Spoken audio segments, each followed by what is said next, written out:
You're listening to Heritage Radio Network. HRN is food radio supported by you. Learn more at heritageradionetwork.org.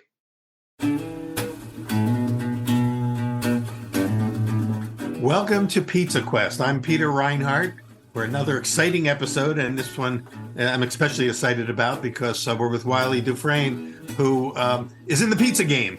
And many of you know him already, but many of you may not. So I want to, welcome you, Wylie, and also we'll spend a little time just catching up for those folks that are not from New York or are not familiar with kind of your earlier body of work, which is substantial. I'm going to bring them up to date on that, and then want to spend the rest of the time talking about your new venture, Stretch Pizza, in New York City, which I know you're partnering with another old friend of ours, Gotti Pelegus from Bread's Bakery, who we've had on our bread symposium and things like that. So, Wylie, welcome to Pizza Quest. Thank you. Thank you very much. Super excited to be here, and super excited to be in the pizza business. I'm having a lot of fun. So I know. I mean, that's got to be a story. I mean, you went from essentially, a Michelin-starred restaurant creating essentially out-of-the-box food at WD-50. So we want to hear about that. But you had a life before that even. And the one thing that we do have in common is you're from Providence, Rhode Island. And I spent some important years in my Johnson & Wales career at the Providence campus. So maybe you talk a little bit about that. But can you bring us up to date a little bit about your journey, how you ended up going from, fine dining and getting into fine dining? And also, I think, if I'm not mistaken, didn't you study philosophy in college? Wasn't that your major? And it's yes. A pretty big leap. I guess when you're a philosophy major, you've got to find, another kind of career too. And food is a great next step for philosophy majors. I mean, I've been in the food business kind of really since I was 11. My dad was in the food business for a long, decades. He had a number of restaurants in Rhode Island. And I started working in kitchens when I was 11, and summers always meant having a job in some type of food service. And that went all the way up through college, working in kitchens. And then the summer before my senior year, I worked for George and Joanne at Al Forno. You were at Al Forno. Yeah, well, actually, I worked at Lucky's back when Al Forno's is two stories, and used to be Al Forno's up top and Lucky's on the bottom. Now it's Al Forno on both floors, but Lucky's was on the bottom, and I worked at Lucky's in the kitchen, and that was my first taste of a real kitchen, like a proper kitchen, being part of a team, a brigade, whatever you want to call it. And that's when I got the bug, and I finished college with a degree in philosophy, and went right from college to culinary school. I went to the French Culinary Institute in Manhattan like a month after I graduated college. Started working in kitchens. I was going to school in the morning. I was working the Gotham Bar and Grill at night. And I just went from there, from Gotham Bar and Grill. I went on to work for Jean-Georges, and that was an amazing fit. And we became, I worked for him for about 5.5, 6 years. Then Those he became pretty good apprenticeships that you had. I mean, between Jean-Georges and George and Joanne at Al Forno and some of the other places that you've been. You've been with some of the great ones. I mean, I was very lucky. I worked for some of the world's great chefs here in New York, and a little bit in France as well. And then after Jean-Georges, I went off to Vegas for a bit, and I came back, and I worked with Jean-Louis Paladin briefly, which was a great experience. Oh, really? Wow. And then I was lucky enough to get a gig through my father, working for my father and a number of other people at 71 Clinton Fresh Food down on Clinton Street on Lower East Side. And then I sort of fell in love with that block and that neighborhood, and then that became WD-50 with Jean-Georges as a partner in that, and we spent 13 years there. Lucky enough to open another restaurant for a bit called Oldie, which didn't live to its full life, but the way WD did. Those two sort of ran their course, and then I got into the donut business for a while, which was super fun. My great grandfather was a baker, and so donuts were something that we enjoyed a lot as a kid. Also, New England is a hotbed for donuts, and so I was excited to do donuts for a bit, and then COVID sort of took the air out of that balloon. And while I was quarantined with 7 other people, I seemed the likely choice to feed the 8 of us for those 6 or 7 months that we were quarantined. And I was in the basement one day, and I was looking around thinking, what can I feed everybody? And I remembered that I had a Breville pizza oven, electric pizza oven. Oh, I love that oven. I have one of those in the basement. Yeah, it was in the basement. I'd never used it. It was sitting in a box, and I thought, well, now wait a minute, that's a great way to feed 8 people, ages 4 to 50. Yeah. Everybody loves pizza. Asterisk, you've never really made pizza, Wylie. Other than, maybe a couple of times. But what about at Al Forno? Did you ever get to make the grilled pizza there?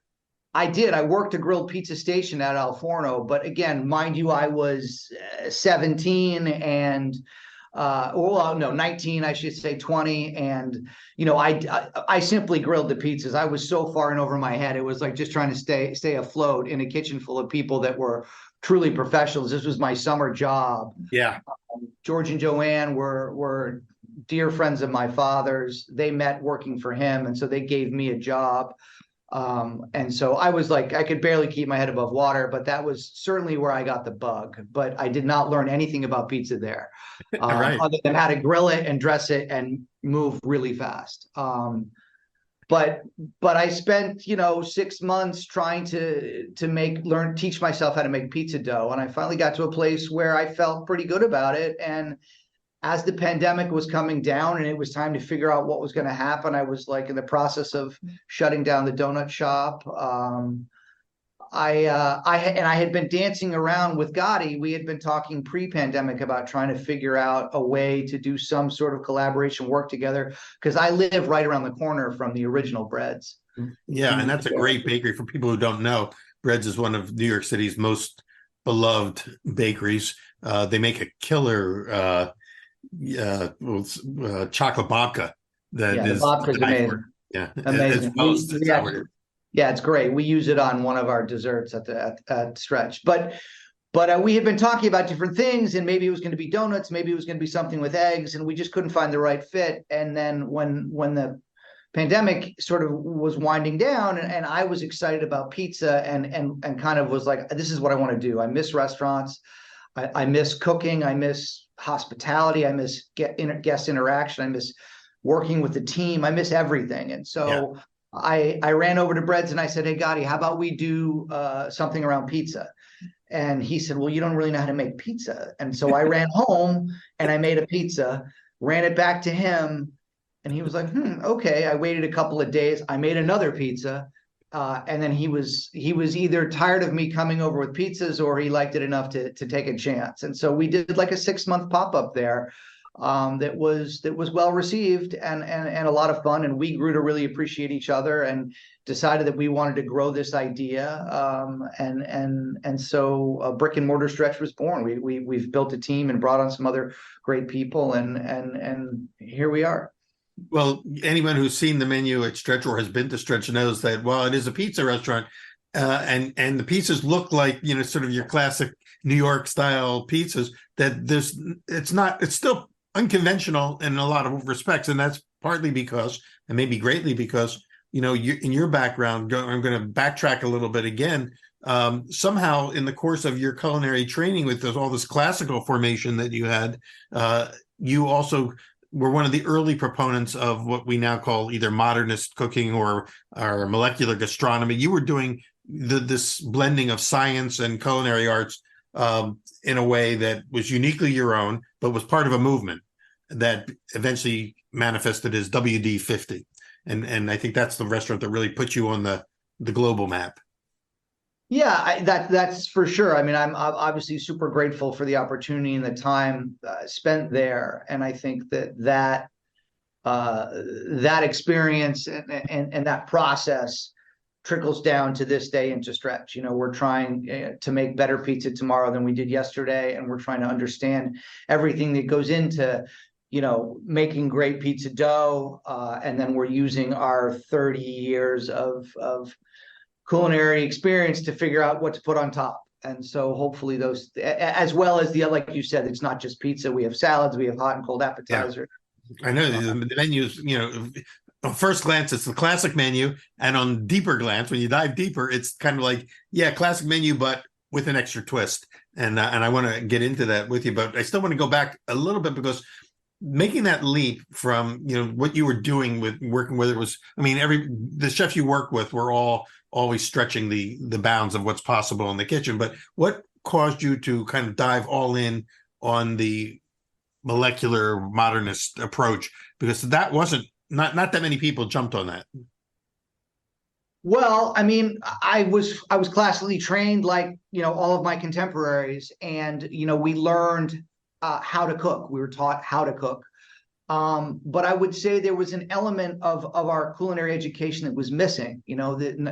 We've all been told how to do something, but we haven't always been given why to do it that way. And there was a sense that some aspect of the traditional culinary training can be hollow at times, and that we've been making amazing food for centuries, if not millennia, right? We've been cooking wonderful, amazing, great food, but we haven't always understood why we're getting the results that we are, or if we want to modify those results or change those results or tweak those results, exactly the best way to do it.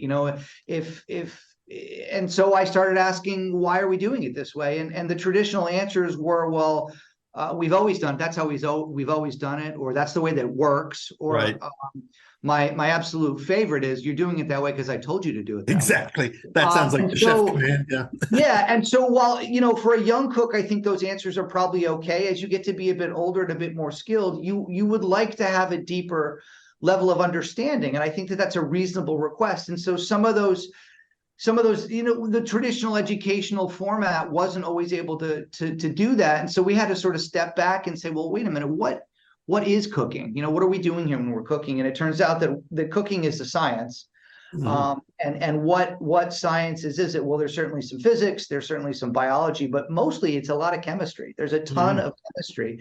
Now, that being said, we're not trained as chemists, we're not trained as scientists. So we realized, like the other people that have and continue to be curious and interested and involved in these types of movements, that we needed to go outside the kitchen to find these answers. And so it turns out that there are a lot of people out there that know a tremendous amount about food science, and many of whom are happy to provide answers. And so we began to develop relationships with food scientists, commercial food manufacturers, anyone that could help answer any kind of question.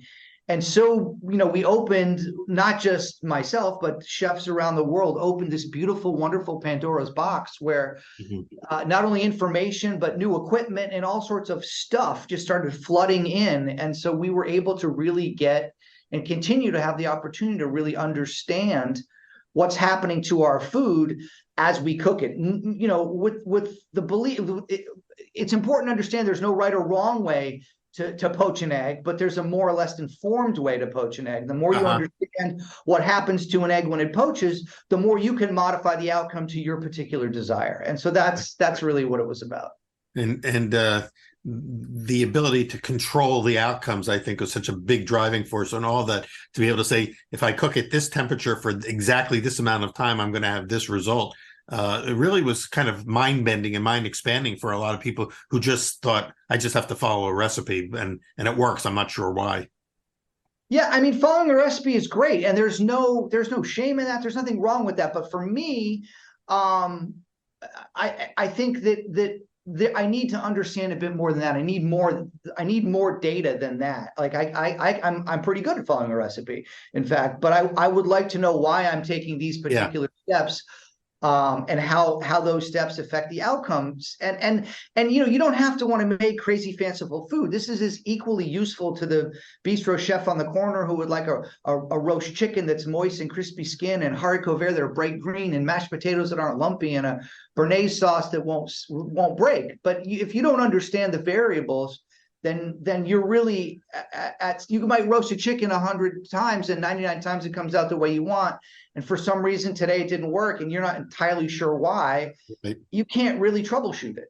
But there was this like wonderful window for lasted maybe about 20 years or so. Maybe Ferran Adria was one of the first people to kind of get, note for this and be influential, and yourself and Grant Achatz and all sorts of other folks jumping in on this to expand the possibilities of what you can do with food.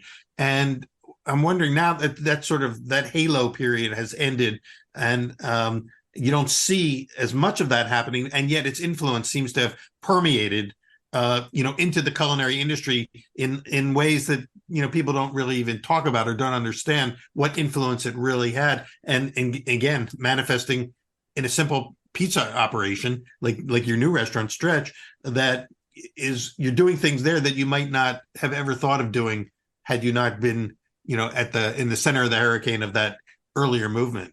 Is that a correct assessment? Yeah, I mean, I think that a lot of the easy way to criticize that movement and the route that most people take, which is I think misguided, unfortunately for them, is like, oh, I'm not into foam, or I'm not into this, or I'm not into gels. Yeah. I'm not in. Well, that's fine, because that's not what the movement was about. The movement was about education.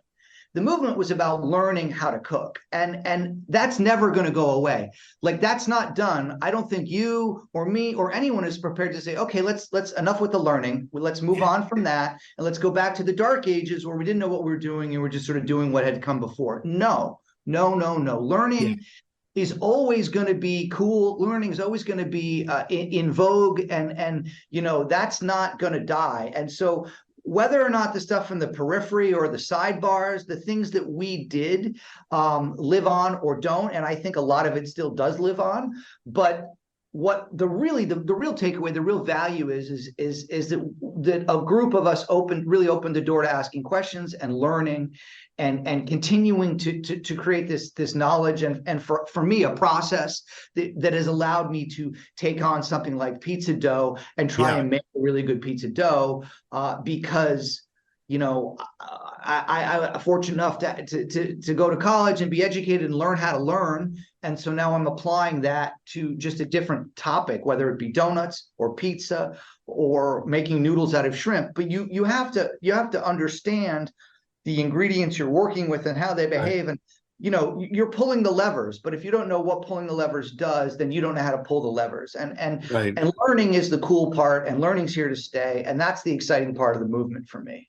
And the other part that I think was a big driving force in that movement is the quest for maximum flavor, for pure flavor, and ultimately flavor, I think, is what drives any restaurant business. Whoever presents the best flavor to the customers wins the game, if they've got a good, solid business plan, and a cool place to go to.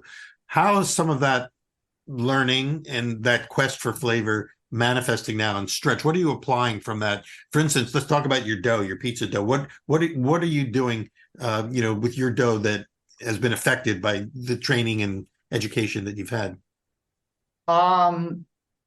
We're best practices. We're trying to see what, there's a huge body of work that's come before us on how to make pizza dough.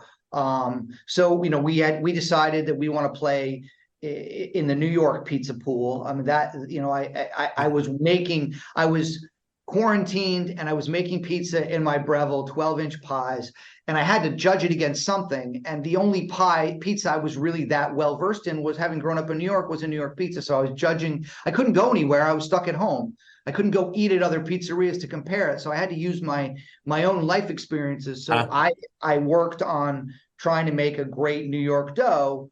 And that was about devouring all the information I could, reading your books and everybody else's books, in effort to understand what is the process of making pizza dough. And I started with something very simple. And, I don't think that we're necessarily doing anything radically different than what other, excellent careful, curious, interested pizza makers are doing. But we're just trying to be diligent about the variables and the opportunities for it to come off the rails. And I think a lot of that process was born, in the WD-50 kitchen.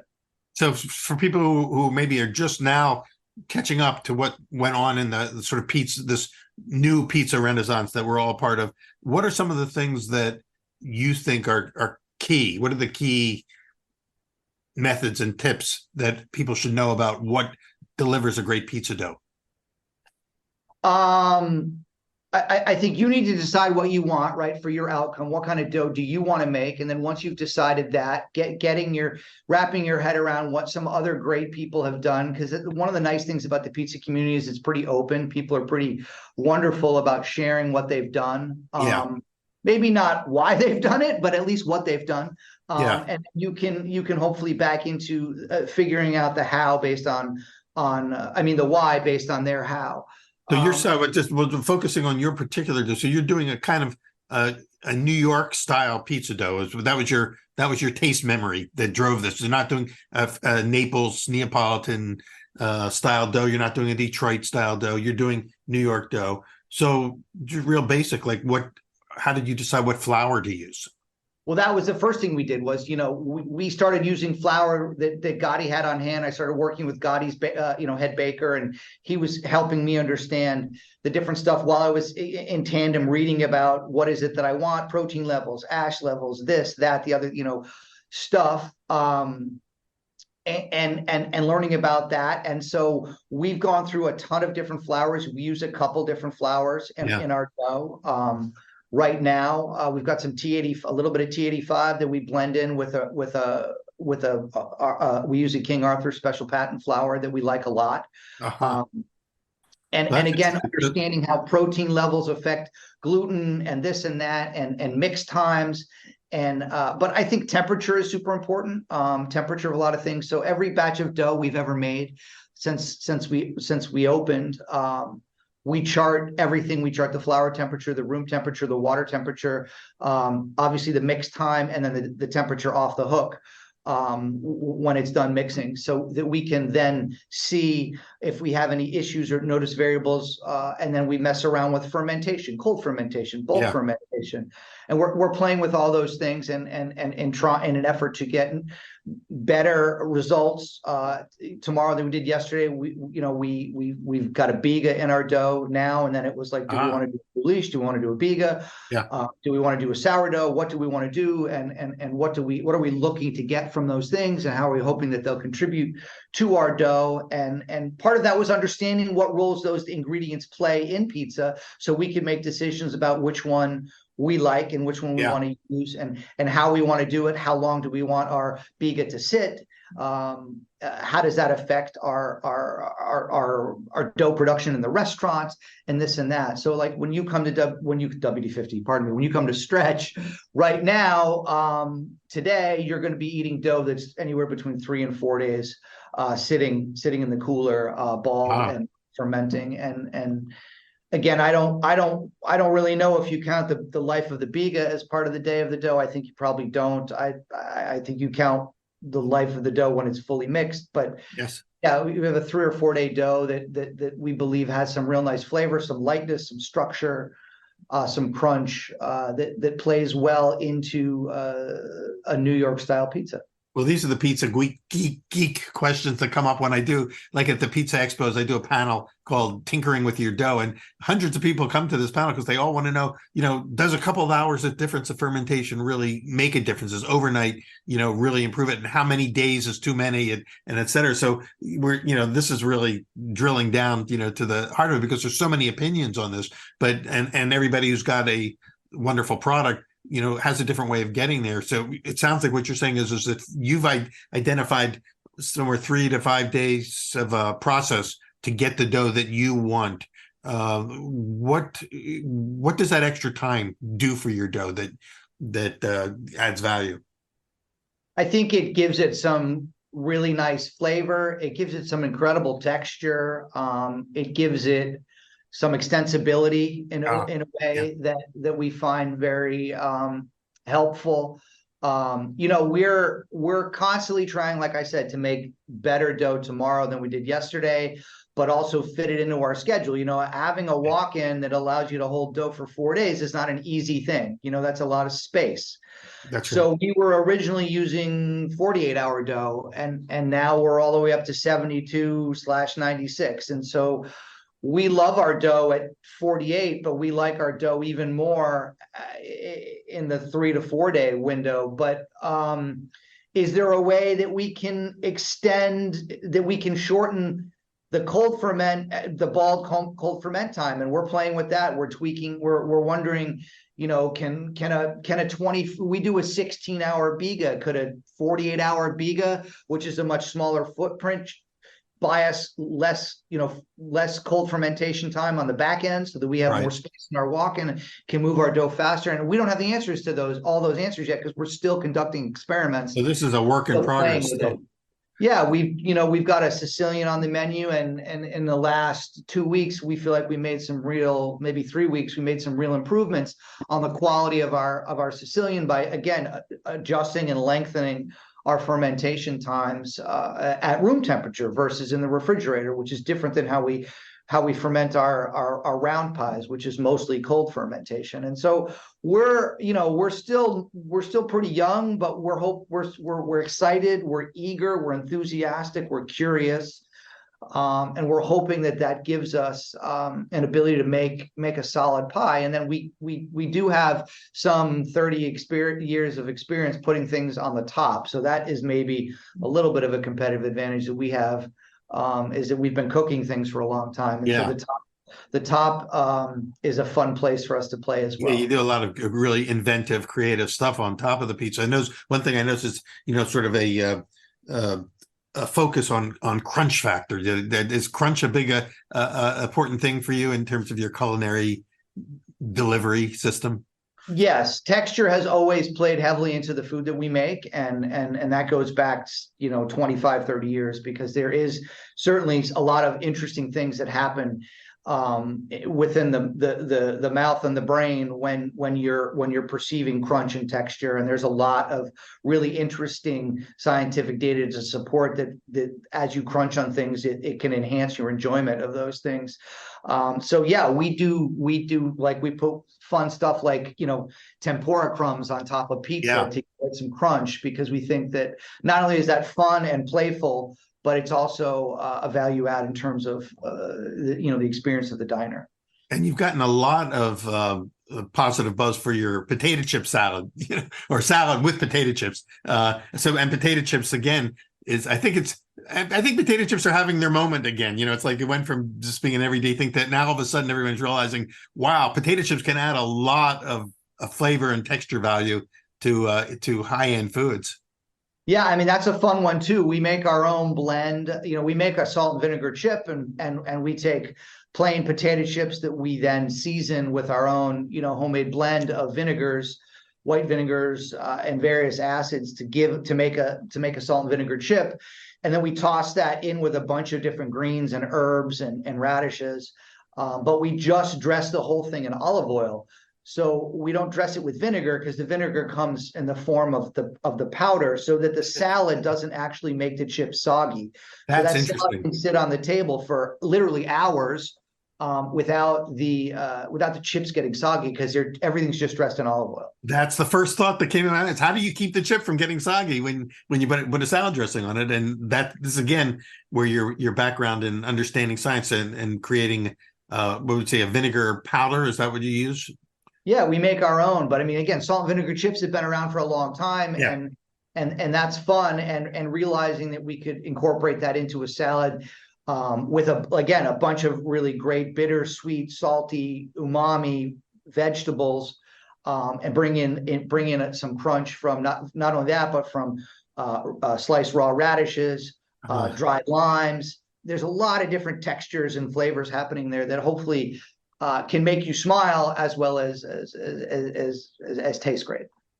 Well, I saw on the menu, one of your apps, you've got some kind of a dipping stick with a stretch sauce, and I'm curious, what is stretch sauce, and what is it that we're dipping into? The chickpea It's like a panisse, like a classic French panisse that I learned how to make from John George, which is like kind of like polenta, but instead of making it with cornmeal, you make it with chickpea flour. And we make a puree of basil and sour cream, almost like a pesto, but with a little bit of dairy in there, and we fold that into the chickpea batter. Is it kind of like a French version of a falafel? It's sort of like a falafel. Falafel's a bit crumblier, and this is it's pretty smooth. You make like a polenta. It's really closer in style to a polenta, and we pour it out. And much like when polenta is cool, you can cut it into shapes and fry it.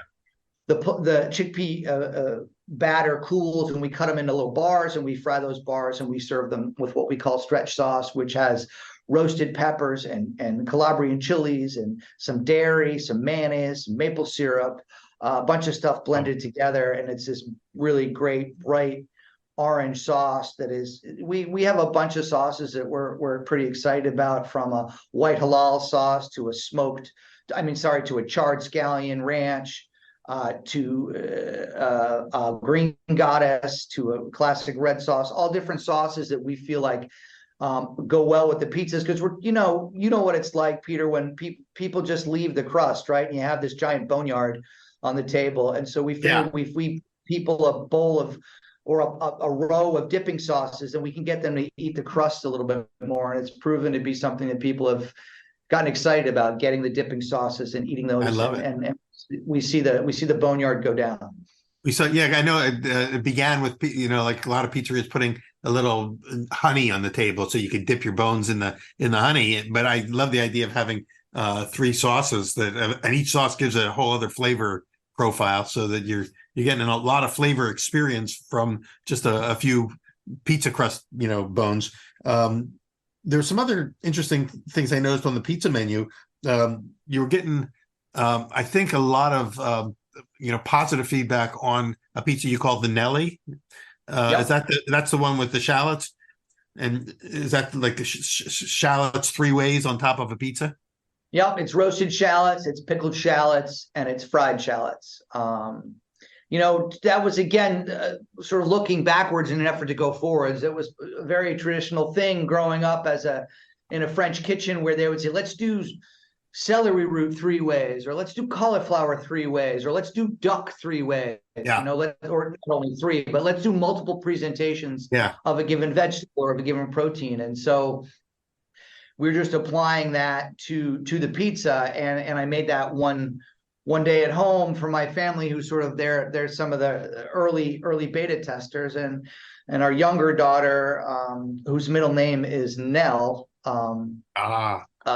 She really liked that pizza, and I said, her first name is Ellery. I said, Ellery, I'd love to put the shallot pie on the menu, and she said, great.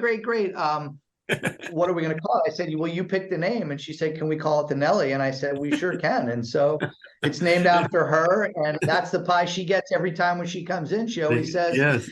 It's funny because it's named after her, but when she comes in, she always orders, can I get a shallot pie, Dad? Can I get a shallot pizza? She never says the Nelly.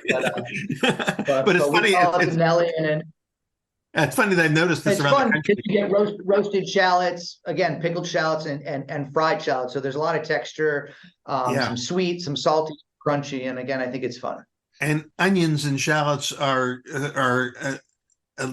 what's the word? A little valued and understood ingredient that are beginning to find themselves, as front and center product, items, onion pizzas, and there's just so many things you can do with them. But I've also noticed around the country, so many pizza operators have a pizza on the menu named after one of their kids, and the kid, and maybe in the long run, it's a way that the kid will eventually, take over when you're ready to retire. Who knows? But it reminds me when you were talking about growing up in a restaurant family, or was there a time when, as a kid, you were working because you had to work in the family business, but thought to yourself, I'm never going to do this. When I go to college, I'm going to study something else and go a different direction? Or did you always feel like food is going to be my life?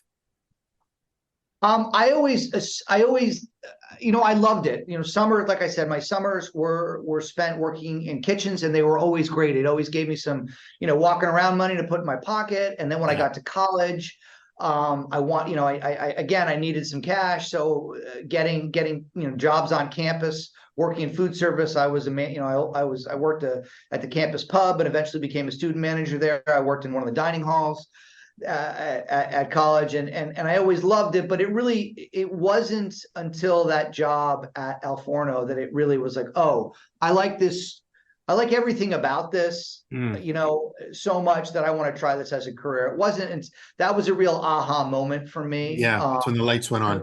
Yeah, there was so much about kitchen life that I loved. Kitchens are like sports, and I think in wonderful ways. Like if you're into sports, if you're into team sports, there's a lot of lessons to be learned. It's highly redemptive. You strike out, you miss a layup, you overcook a piece of fish, you screw something up, but you're going to keep doing it. You can't dwell on it. You're going to have to do 100 more of these or 20 more of those. And there was a lot of like being on a team that I loved as a child, and then being in a kitchen, a brigade. You had sous chefs and chefs, and you had captains and managers, and you go to practice, and you have prep, and then you have dinner service, and you have a game. And there was just so much. I was like, wow, I'm never going to be good enough to be a professional athlete, but I might be good enough to be a cook. And so a bug, the hook was in, and I went for it. And I just loved it. I really loved it, and I continue to love it. And it's just, it's a wonderful thing being part of the restaurant community and really hospitality. Very beautifully just described, I think, what it is that's so magnetic and appealing to so many young people whose families are probably going, no, you don't want to do that. Make a living, be a lawyer. You're gonna work really hard and never make any money, but there's something so compelling about working in the restaurant industry or in the food service industry that draws people. There's got to be something that's making it compelling to be willing to sacrifice, the possibility of some other kind of career. And I think what you just described, the drama of it, the camaraderie, the teamwork, everything and then the other thing you mentioned earlier, the never-ending learning process that feeds that hunger that we have to, always be learning something. And I would never have had any interest in pursuing anything with science, except that I had to know science to be able to make good bread. And so bread was what opened up the world of science to me. I don't know if it was like that for you, or if you had a scientific bent before you got into it, but it gave me a reason why. I think that's what I'm trying to say, is that cooking is the why that kind of drives everything else that I do. Yeah, I mean, I think by nature, maybe I'm a curious person, and I needed to find a place for my curiosity to live. And when I realized that I could feed my brain, and I could also feed the rest of me, like mentally and physically, and through a kitchen, it was wonderful. I mean, I think it's a great place to be, to make not a whole lot of money. No, I'm just kidding. It's that's the trade-off. No, I'm not trying. Once in a while, somebody makes some money at it, but that's the dream. It's awesome. It's awesome. I love working in restaurants. I love cooking for people. I love the people I work with. I love the people I cook for, and it's a great, it's not a perfect system. It's not a perfect world. It's not a perfect business, but it's full of people that are passionate and enthusiastic and excited, and warm and decent. And so I feel very lucky to have found something early on in my life that I like to do. I feel very, very fortunate. Exactly. And it checks off so many boxes for our needs, for our human needs, to have a reason to do things. Before we run out of time, I'll never learn everything. It's an endless opportunity. There's no chance I'll learn everything there is to learn about cooking. I'll be lucky to learn a little bit about pizza before I die. Well, we're excited that you're doing it, that you're learning and delivering to us, sort of a new take on this. Before we run out of time, could you just describe for, our listeners, number one, where you're located, where Stretch is located, and so some other items on the menu that maybe, you'd like to just sort of call out as something that they may want to try when they come in? Sure. Thank you. What Stretch Pizza? Yeah. We're at 331 Park Avenue South, located in New York City, Manhattan. We're between 24 and 25 Okay. on the east side of Park Avenue. And we have about a dozen different pies that we'd love for you to come and try. We have a couple of different square Sicilians as well on top of that. And then we have, as you mentioned, some fun appetizers and veg items. We have a potato chip salad. We have a Caesar salad we're proud of. We have always have one or two crudos, raw cured fishes on the menu. Oh, We have nice. our chickpea fries that you mentioned with our stretch sauce. We do a garlic bread that we're pretty proud of. We use the same pizza dough for all of our different things. So we have one dough that we try to do as many different things with as we Do can, and that's a you lot of use your fun. own dough for the garlic bread? You make your garlic bread out of your dough. Yep. You're not buying it from Bread's Bakery or anything like that. No, but as you mentioned, breads.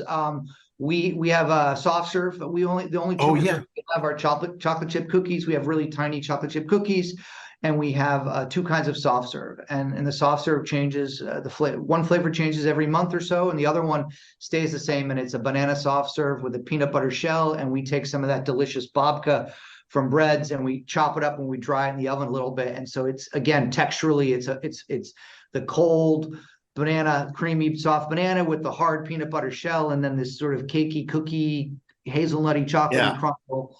I saw a photo of that dessert. I haven't been up to New York City since you opened, so I haven't had it. But I saw a photo of that dessert, and I immediately was like wanting to get on a plane and just dive into that. Are you using, when you make your ice cream, your soft serve? Are you using any modernist techniques for that, or is it just a classic sort of ice cream machine? How do you? What are you applying to from your past that is showing up in this dessert?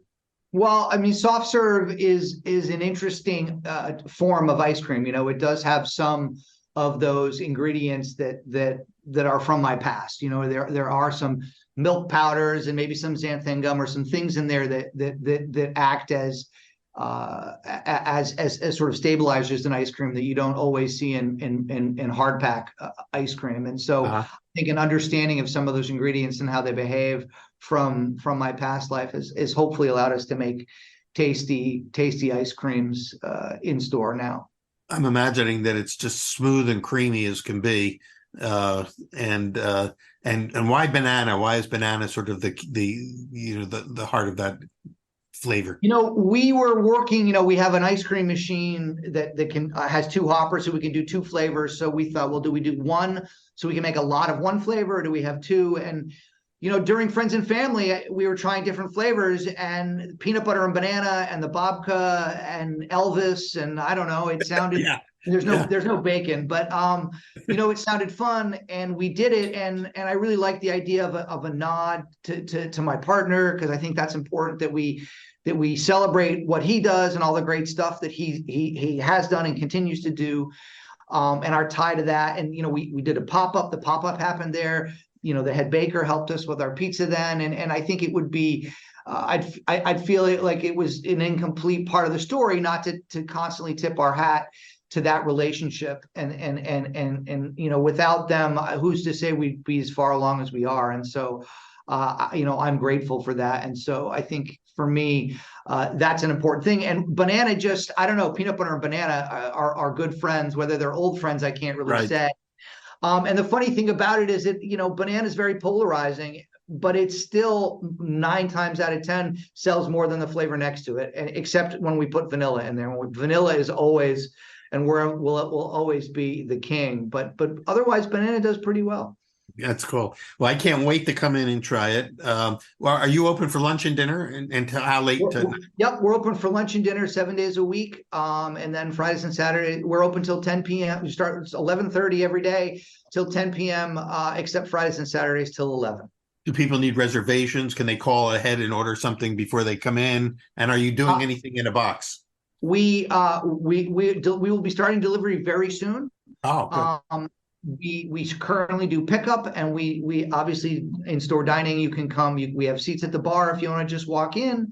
We take reservations if you want to do that. We do lots of private events. We had a wild and crazy, wonderful wedding party that came right from I don't know if it was the chapel or City Hall or wherever on Saturday night, and they were on Sunday night. I'm sorry, they were a ton of fun.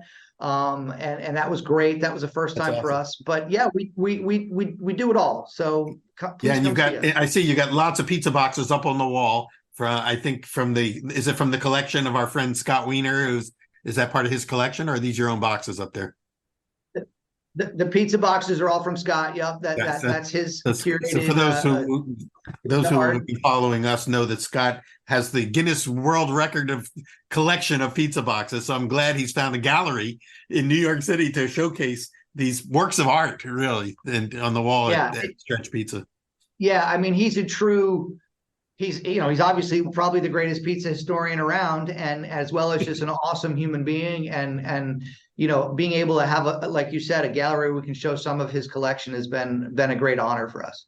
Well, it's exciting because like I say, it's checking off so many boxes, but ultimately, coming to a head through pizza, which of course is why so many people are on their own pizza quests, because there's something about pizza that just again touches a nerve, and we all love it. And so many white tablecloth chefs from the highest end are all just as equally obsessed with pizza, I think, as you and I are. And so there's got to be something about it that works. And I'm glad that you've put some of your creative energy into it as well. So yeah, it's been thanks so much. Super fun to go from a place that people can go to once a year to maybe once a week. That's been a lot of fun. Yeah, absolutely. Well, Wylie Dufresne, thank you for being on Pizza Quest today, for sharing your story, your journey. We wish you the best of success at Stretch. I can't wait to get back up to New York City, and I'll give you a heads up before I come, because I don't want to get caught in the lines. But I will.